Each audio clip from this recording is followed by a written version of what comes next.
Students, आज हम लेके आए हैं जूझ का दूसरा भाग। हमने देखा कि जूझ का जो हमारा वक्ता है वे पढ़ना चाहते हैं, लेकिन दादाजी के वजह से वो कुछ कह नहीं पाता, लेकिन वो अपने मम्मी को कहता है और मम्मी बोलता है देख मैं क्या कर सकता हूँ, मैं तो खुद ही क्या है मेरा तो खुद ही मैं कुछ बोल नहीं सकता, मुझे तुझे तो मालूम है तेरा दादाजी जब सुनेंगे तो वो पूरा क्या हो जाएंगे, आग बबूला हो जाएंगे, तो मैं क्या कर सकता हूँ। इसमें हम लोगों ने खत्म किया था क्लास, तो अब शुरू करें। अब मट्ठा अर्थात खेती के सभी काम बीत गए हैं, मेरे लिए अब कुछ तो करना नहीं रह गया है, इसलिए कहता हूँ तो दत्ताजी राव सरकार से मेरे पढ़ने के बारे में कह। आज ही रात को उनके यहाँ चलेंगे, मैं चलूंगा तेरे साथ, तू उन्हें सब कुछ समझा कर बता दे तो वे दादा को ठीक तरह से समझा सकेंगे। हर गांव में एक ऐसा इंसान रहता है जिसको सभी पूछते हैं, सभी मानते हैं। ऐसा ही एक सज्जन थे जिसका नाम था दत्ताजी, जिनको सब बोलते थे, उनका नाम राव सरकार। तो बोलते हैं तो अब मेरा खेती का तो कुछ काम रह नहीं गया, सब काम तो खत्म हो गया, तो अब तू क्या कर, तू उनके पास जाके मेरे बारे में सब बोल, मैं भी चलूंगी, तो आज ही चल और तू ठीक से बता तो वे पापा को समझा सकेंगे अच्छे से। ओके, तो उसके माँ बोलते हैं ठीक है चलेंगे। माँ ने हाँ तो की, लेकिन अंदर से माँ के स्वर में उदासी थी। माँ ने तो हाँ कर दिया, ठीक है मैं चलूंगी, लेकिन उसमें बहुत ज्यादा टेंशन थी क्योंकि अगर उसको पापा को पता चला तो सर्वनाश, तो इसलिए बोलता है कि स्वर में उदासी भी थी, क्या होगा क्या नहीं होगा वो टेंशन भी उसमें था। मुझे भी मालूम था कि इतना करने पर भी कोई लाभ नहीं होगा। हमारे वक्ता को पता था कि हम इतना कुछ करने से भी कुछ होगा भी नहीं, लेकिन वो मेरा मन रखने के लिए जाने को तैयार हो गई। लेकिन मन रखने के लिए मम्मी वो दत्ताजी के पास जाने के लिए तैयार हो गई। मेरी तर्पण वो समझती थी, मेरी तर्पण यानी मेरी जो इच्छा है, मेरी जो मन है, मेरा जो इच्छा है वो उसको पहचानती थी, इसलिए वो तैयार हो गई। 7वीं तक पढ़ाने की उसके मन में तैयारी थी, लेकिन दादा के आगे उसका बस नहीं चलता था। वो पढ़ाना चाहती थी, 7वीं तक पढ़वाना चाहती थी, लेकिन दादाजी मतलब उसके पिताजी को ये अच्छा नहीं लगता था, इसलिए उन्होंने वो भी कुछ कर नहीं पा रहे थे। ठीक है, रात को मैं और माँ दत्ताजी राव देसाई के यहाँ गया। राव देसाई के यहाँ पे वो दोनों गए, मम्मी और पट्टा दोनों गए। माँ ने दीवार के सहारे बैठकर दत्ताजी राव से सब कुछ कह दिया। उन्होंने दीवार के सामने बैठकर सब कुछ जो है हमारे वक्ता के मन में वो सब बोले। वे भी इस बात से सहमत हो गए। राव दत्ताजी भी बोला हाँ ठीक ही तो है, वो तो अभी तो खेत काम नहीं है, ठीक है ऊपर भी सकता है। माँ ने ये भी बताया कि दादा सारे दिन बाजार में रकमाबाई के पास गुजार देता है, खेती के काम में हाथ नहीं लगाता है। माँ ने देसाई को ये विश्वास दिला दिया कि दादा को सारे गांव पर आजादी के साथ घूमने को मिलता रहे, इसलिए उसने मेरा पढ़ना बंद कर मुझे खेती में जोत दिया है। ये सुनते ही देसाई दादा चिढ़ गए और बोले आने दे अब उसे, मैं उसे सुनाता हूँ कि नहीं अच्छी तरह देख। मैं बोला ठीक है। एक्चुअली क्या है, एक लड़की है जिसके पास वो जाती थी रकमाबाई, कि सारा दिन वहाँ पे रहती है और काम वाम कुछ नहीं करती, वे आसानी से घूम फिर सके और कुछ काम ना कर सके, लेकिन काम भी करना है, इसलिए उसका पढ़ाई को छुड़वा कर उन्होंने क्या किया, खेती में लगवा दिया। तो ये बात जब दत्ताजी ने सुना तब वो चिढ़ गए और बोला देख आज ही मैं कुछ करता हूँ। उठते उठते मैंने भी दत्ताजी राव से कहा अब जनवरी का महीना है, अब परीक्षा नजदीक आ गई है, मैं यदि अभी भी कक्षा में जाकर बैठ गया और पढ़ाई की दोहराई कर ली तो 2 महीने में 5वीं की सारी तैयारी हो जाएगी और मैं परीक्षा में पास हो जाऊंगा। जब उठते ये बात करने के बाद वो जाने वाले थे, तभी हमारे वक्ता ने बोला कि अभी जनवरी है और परीक्षा भी नजदीक है, अगर मैं कक्षा में जाकर स्कूल में जाकर अच्छे से पढ़ाई करूँ, बहुत मेहनत करूँ, तो मैं क्या कर सकती हूँ, मैं 5वीं की परीक्षा देने के लिए मैं खुद को तैयार कर सकता हूँ और मैं पास भी कर सकता हूँ। इस तरह मेरा साल भी बच जाएगा, इस तरह मेरा जो साल है 1 साल नष्ट भी नहीं होगा। अब खेती में ऐसा कुछ काम नहीं है, मेरा पहले ही 1 वर्ष बेकार में चला गया। बोला अभी खेत में कुछ करने वाला भी नहीं है और 1 साल मेरा ऐसे ही चला गया, तो मैं चाहती हूँ कि मैं क्या करूँ, मैं कक्षा में अभी से दाखिल हूँ और मैं 5वीं क्लास का एग्जाम के लिए मैं खुद को तैयार करूँ। ठीक है, अब तुम दोनों अपने घर जाओ, जब वो आ जाए तो मेरे पास भेज देना और उसके पीछे से घड़ी भर बाद में तू भी आ जाना रे छोड़ा। तो बोला कि ठीक है, मैंने सब सुन लिया, तो आप दोनों घर जाओ और जब वो आए, अर्थात तुम्हारा दादा जब आए, पिताजी जब आए, तो उसको भेज देना हमारे पास कि मैंने कुछ काम से बुलाया है बोल के, और फिर थोड़ी देर बाद तू भी दौड़ के चले आना, वक्ता को दत्ताजी ने कहा। ठीक है जी, कहकर हम खड़े हो गए। बोला हाँ ठीक है जी बोल के वो खड़े हो गए। उठते उठते हमने ये भी कहा कि हमने यहाँ आकर ये सभी बातें कही है, ये मत बता देना, नहीं तो हम दोनों की खैर नहीं है। और ये भी बताया कि हम लोगों ने आके ये सब बातें आप लोग को बोला, ये भी मत बोलना, क्योंकि ये अगर सुनते हैं दादाजी तो हम लोगों को मार डालेंगे, मम्मी और मुझे मार डालेंगे, तो ये बात आप मत बताना। माँ अकेली साग भाजी देने आई थी, ये बता देंगे तो अच्छा होगा। साग भाजी देने आई थी आपके पास, ये बोलने से अच्छा होगा, लेकिन अगर आप बोलते हैं कि मैंने आप लोगों को मतलब आपको जो बोला ये अगर सुनते हैं कि हम लोगों ने बोला तो हमारा खैर नहीं। ठीक है, मुझे जो करना है मैं करूँगा। देख उसके सामने ही तुझसे कुछ पूछूंगा तो निडर होकर साफ साफ उत्तर देना, डरना मत। बोला हाँ ठीक है, मुझे जो सही लगता है मैं करूँगा, तू चिंता मत कर, लेकिन उसके सामने मैं तुझको कुछ प्रश्न करूँगा जिसका उत्तर तुझे निडर अर्थात भय को हटाकर निर्भय होकर मुझे आंसर देना, डरना नहीं। ठीक है? नहीं जी।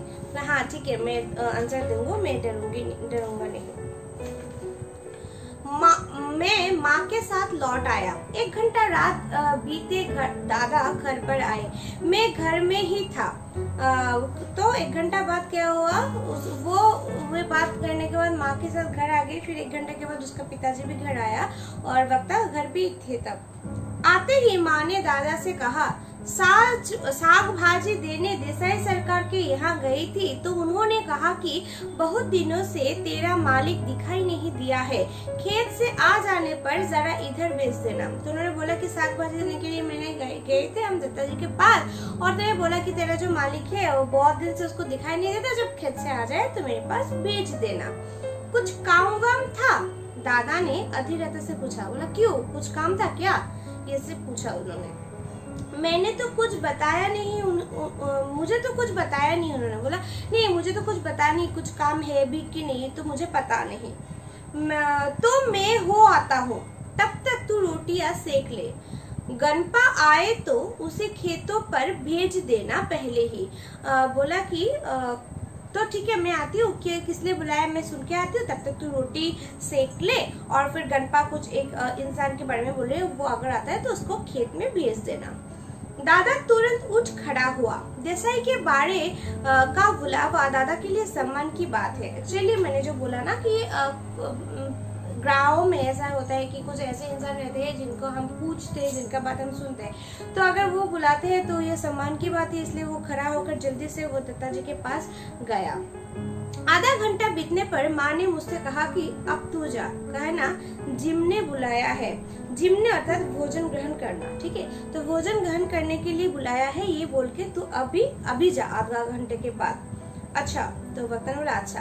मैं पहुंचा तो सरकार मेरी राह देख रहे थे। सरकार यहाँ पे वो जो दत्ताजी मेरे लिए ही बैठे थे। वो क्यों आया रे छोरे, क्यों क्या हुआ तो क्यों आया? दादा को बुलाने आया हूँ, अभी खाना नहीं खाया है। तो बैठ थोड़ी देर। तो बोला दादा को बुलाने आए हो, अभी तक उन्होंने खाना नहीं खाया, इसलिए मम्मी ने मुझे भेजा है। बोला दत्ताजी बोल रहे हाँ ठीक है थोड़ी देर बैठ, अभी तो आया है वो मेरे पास। बोला अभी तो आया है, बैठ थोड़ी देर बाद, तू भी बैठ। जी मैं बैठ गया बोल के हाँ उसने वो भी हमारा वक्ता भी बैठ गए।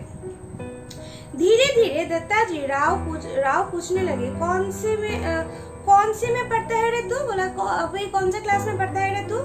जी 5वीं में था किंतु अब नहीं जाता हूँ। बोला मैं 5वीं क्लास में थी लेकिन अभी मैं जाता नहीं। क्यों रे? बोला क्यों नहीं जाता? दादा ने मना कर दिया है, खेतों में पानी लगाने वाला कोई नहीं है। तो पिताजी ने मना किया है क्योंकि खेतों में कोई पानी लगाने वाला नहीं है, इसलिए मुझे खेतों में काम करना पड़ता है। क्यों रतनपा? हाँ जी। तो उसको पूछा कि ठीक सही है, तो उसने बोला हाँ। फिर तू क्या करता है? सरकार ने दादा से जिरह करना शुरू किया तो सारा इतिहास बाहर निकल आया। सरकार ने दादा पर खूब गुस्सा किया। उन्होंने दादा की खूब हजामत बनाई। देसाई के मट्ठा को छोड़ देने के बाद दादा का ध्यान किसी काम की तरफ नहीं रहा। मन लगाकर वो खेत में श्रम नहीं करता है, फसल में लागत नहीं लगाता है, लुगाई और बच्चों के काम में जोत कर किस तरह खुद गांव भर में खुले सार की तरह घूमता है और अपने मस्ती के लिए किस तरह छोड़ा के जीवन का बलि चढ़ा रहा है, ये सब उन्होंने सुनाया। तो उसके बाद जब मैं पूछा तो वो दादाजी जो गुलजरे उड़ा रहे थे छोरी के साथ, फिर वो अपने मस्ती के लिए बच्चों का पढ़ाई खत्म करके उसको पढ़ाई छुड़ाकर वो खेती में भेज दिया था। तो ये सब जो वो सुनाया पूरा दत्ता जी ने उसको बहुत ज्यादा सुनाया। ठीक है, सुनाने के बाद क्या हुआ कि दादा के हर एक तर्क को दत्ता जी राव ने काट दिया और मुझसे कहा, दत्ता जी जो भी दादा बोलना चाहते हैं सबको तर्क के सहारे, जुक्ति के सहारे जो बोला वो सब काट दिया। काटने के बाद बोला, सवेरे से तू पाठशाला जाता रहे, कुछ भी हो पूरी फीस भर दे उस मास्टर की। बोला कल से तुम क्या कर, सवेरे से पाठशाला जा और जितना भी फीस है उस फीस भर, मास्टर की जो फीस है वो फीस भी भर और मन लगाकर पढ़ाई कर और किसी भी तरह साल नहीं मारा जाए उसका ध्यान दे। बोला किसी तरह तुम्हारा ये साल नष्ट ना हो उस पर ध्यान दे और जो भी करना है, पैसा जितना भी देना है सब कुछ ठीक ठाक कर, मन लगाकर पढ़ाई कर। यदि इसमें तुझे पढ़ने नहीं भेजा तो सीधे चला आ इधर। अगर तेरे दादा रोकते हैं पढ़ाई करने से तो मेरे पास चले आना दौड़ के। सुबह शाम जो हो सके वो काम कर, यहाँ और पाठशाला जाते रहना। बोला सुबह शाम को जो करना है थोड़ा काम कर लेना और फिर स्कूल जाना, पाठशाला जाना बंद करना। मैं पढ़ाऊंगा तुझे, मैं तुझे पढ़ाऊंगा, तेरे दादा नहीं पढ़ाते ना, मैं तुझे पढ़ाऊंगा। इसके पास जरा ज्यादा बच्चे हो गए हैं इसलिए तुम्हारे साथ कुत्ते की तरह बर्ताव करते हैं। बोले उसके साथ बहुत सारे बच्चे हैं इसलिए वो कुत्ता हो गया है क्या, बर्ताव करते हैं। रुको मैं दिखाती हूँ सब कुछ, मैं तुम्हें पढ़ाऊंगा, तुम कल से पाठशाला जाना।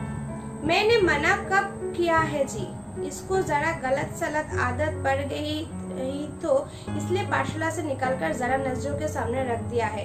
तभी दादाजी बोले मैंने पढ़ाई करने के लिए कभी मना नहीं किया, ये दूसरा कुछ गलत काम में फंस गया था इसलिए इसकी देखभाल करने के लिए मैंने उसको पाठशाला से छुड़वाकर मेरे नजरों के सामने लेके आया। कैसे आते? दादाजी ने पूछा। चाहे जैसी, यहाँ वहाँ कुछ भी करता है, कभी कड्डे बेचता, कभी चारा बेचता, सिनेमा देखता, कभी खेलने जाता, खेती और घर के काम में इसका बिल्कुल ध्यान नहीं है। दादा ने मेरे ऊपर अचानक हल्ला बोल दिया। अचानक सब कुछ बोला, नहीं वो खेलता है, वो मूवी देखता है, वो सिनेमा देखता है, वो ये करता है, वो करता है बोल के, इसलिए मैं इसको पाठशाला से छुड़वाकर घर में लेके आया हूँ मेरे नजर के सामने। क्यों रे छोकरे? बोला हाँ ये बात सही है क्या? छोकरे उसको मतलब वक्ता को पूछा। नहीं जी, कभी एक बार महीने में पटा पर पैसे लगा दिए थे। दादा तो कभी भी सिनेमा के लिए पैसे नहीं देते हैं, इसलिए खेत पर गोबर बीन कर माँ से कट्टे थप्पा लिए थे और उन्हें बेचकर भी कपड़े भी बनवाए थे। उसी समय एक बार सिनेमा भी गए थे, मैंने भी झूठ सच मिलाकर ठोक दिया। फिर जब उन्होंने मतलब उसके दादा ने बोला तो मैंने भी क्या किया? बोला हाँ मैंने ये सब नहीं किया क्योंकि वो पैसे कभी देते ही नहीं थे। मैंने खेत में जो मैंने काम किया, धब्बा लगाया, वो जो मैंने दिखाया ना गोबर का धब्बा, कपड़ा सिलवा और फिर क्या हुआ मैं उसे बेचा, कपड़ा बनाया, फिर तभी एक दो बार सिनेमा गई थी। मैंने भी बक्ता ने भी झूठ मूठ बोलकर उसको क्या क्या बोल दिया क्योंकि उसको पढ़ना ही था तो उसमें वो जूझ के बैठे थे। अभी क्या हुआ देखो, अब ये सब बंद कर और सिर्फ पढ़ाई में मन लगा। ना पास नहीं हुआ कभी। बोला अभी ये सब छोड़ के सिर्फ पढ़ाई में मन दे और पास होना है ना, कभी फेल नहीं किया तो।